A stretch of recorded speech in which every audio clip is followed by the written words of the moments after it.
तो आज हमारे पास जो सामग्री है उसमें भक्ति विनोद ठाकुर के एक गीत की व्याख्या है। जी, और श्रीमद् भागवतम पर कुछ विचार हैं। हाँ, और ये कि जीवन में विजय और संतोष कैसे मिले। तो चलिए जरा इन विचारों को समझते हैं। बिल्कुल। आज की बातचीत का मकसद यही है कि इन स्रोतों से जो मुख्य संदेश उभर रहे हैं उन्हें समझें। जैसे कि ये भौतिक दुनिया, उसे कैसे बताया गया है हाँ, और हार पर असल में जीत कैसे हो सकती है। और वो कौन से सवाल हैं जिनसे आत्मा को सच्ची खुशी मिल सकती है। सही। तो भक्ति विनोद ठाकुर के गीत से शुरू करते हैं। हाँ, जरूर। उसमें बताया गया है कि ये गीत सूर्योदय के समय का है। चैतन्य महाप्रभु ने संकीर्तन शुरू किया था। ईश्वर के नामों का सामूहिक कीर्तन है ना। जी, और इसमें वो भक्तों से कह रहे हैं कि शरीर को सजाने की बजाय मुकुंद माधव ईश्वर के नाम इनका जाप करें। हाँ, और गीत में इस बात पर बहुत जोर है कि जीवन जो है वो अस्थायी है, मुश्किलें आती रहती हैं। अच्छा, और इनसे उभरने का तरीका सिर्फ ईश्वर के नाम की शरण लेना है। वो नाम जो आध्यात्मिक जगत से है और जो अज्ञान को मिटा सकता है। बिल्कुल। भक्ति विनोद ठाकुर तो यहाँ तक कहते हैं कि 14 लोकों में, मतलब पूरे ब्रह्मांड में, नाम के बिना कुछ भी सार्थक नहीं है।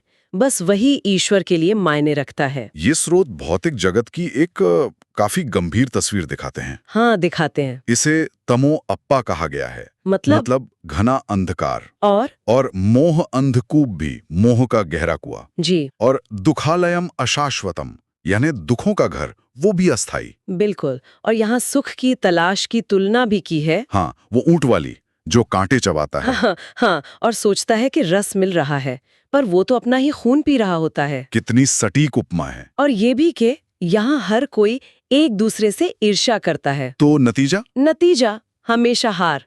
डिफीट इज डिफीट जैसा कहा गया है।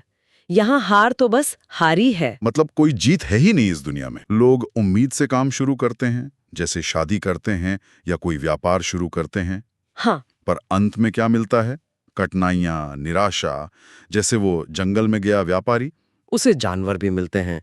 धोखेबाज भी। हाँ, धन, जवानी, परिवार, ये सब कुछ वो अस्थाई है, समय के साथ चला जाता है। तो ये सब सुनकर तो थोड़ी निराशा होती है, लेकिन क्या फिर कोई उम्मीद की किरण भी है?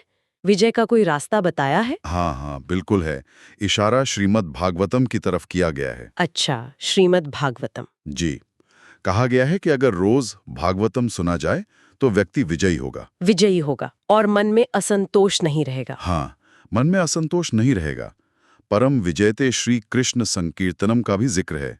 मतलब श्री कृष्ण का संकीर्तन ही परम विजयी है। तो भागवतम में वो शक्ति है जो इस भौतिक जगत की चुनौतियों पर विजय दिला सकती है। बिल्कुल। और ये भागवतम व्यासदेव ने लिखा है। वेदों और पुराणों के संकलनकर्ता। हाँ, उन्होंने वेदांत सूत्र पर इसे अपनी सीधी टिप्पणी के रूप में लिखा, ताकि कोई गलत मतलब न निकाल ले। अच्छा, ये महत्वपूर्ण बात है। हाँ, इसमें उदाहरण भी दिए गए हैं ना, जैसे महाराज परीक्षित का। हाँ, वो बहुत सशक्त उदाहरण है।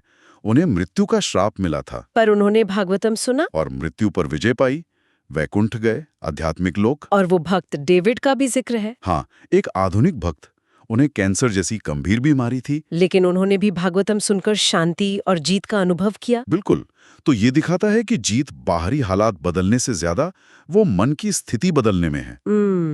ये बहुत गहरा विचार है। हाँ, और इसमें सुखदेव गोस्वामी की महिमा भी बताई गई है। व्यासदेव के पुत्र। जी, और महान ऋषि, गुरुओं के गुरु, उन्होंने वेदों का सार अनुभव करके हमें दिया है। एक और दिलचस्प बात उठाई गई है हमारे प्रश्नों के बारे में। हाँ, ये बहुत महत्वपूर्ण है। सूत गोस्वामी जो भागवतम सुना रहे हैं, वो उन सवालों की तारीफ करते हैं जो सबके भले के लिए हों और कृष्ण से जुड़े हों, ईश्वर से। जी, और जिनसे आत्मा को खुशी मिले। हाँ, स्रोत कहते हैं कि हम सब लगातार सवाल पूछते ही रहते हैं। रोजमर्रा के सवाल, नौकरी कैसी है, परिवार में क्या चल रहा है। हाँ, आज खाने में क्या है।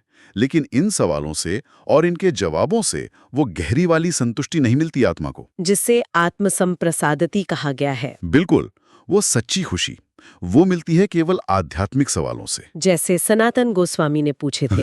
हाँ, जैसे उन्होंने पूछे थे, मैं कौन हूँ, मुझे ये दुख क्यों मिल रहे हैं, ईश्वर से मेरा क्या रिश्ता है। ये हैं वो सवाल। तो मतलब असली सवाल ये नहीं कि आज मुझे क्या चाहिए, नहीं, बल्कि ये कि ईश्वर या गुरु मुझसे आज क्या चाहते हैं। हाँ, सही कहा। ऐसे सवाल आत्मा को आनंद देते हैं। ईश्वर को भूलकर इस दुनिया में प्यार या सहारा ढूंढना, वो तो मतलब रेत में पानी ढूंढने जैसा है। उससे संतुष्टि नहीं मिल सकती। मिल ही नहीं सकती। तो संक्षेप में कहें तो इन स्रोतों का निचोड़ यही है कि ये जो भौतिक जीवन है, इसमें मुश्किलें, एक तरह की हार, ये तो स्वाभाविक है। लेकिन ईश्वर के नाम और श्रीमद् भागवतम का सहारा लेने से, आश्रय लेने से मन शांत होता है और सच्ची अंदरूनी जीत मिलती है। भले ही बाहर के हालात न बदले। हाँ, भले ही बाहरी परिस्थितियां वैसी ही रहें। और शायद सबसे गहरा विचार ये है कि हमारी आत्मा कितनी संतुष्ट है, इसका सीधा संबंध इस बात से है कि हम सवाल कैसे पूछते हैं। बिल्कुल। ये सोचने वाली बात है। क्या हमारे रोज के सवाल हमें बस छोटी-मोटी चिंताओं में फंसा रहे हैं, या फिर वे हमें गहरे सत्य और उस संतुष्टि की ओर ले जा रहे हैं जो कभी खत्म नहीं होती।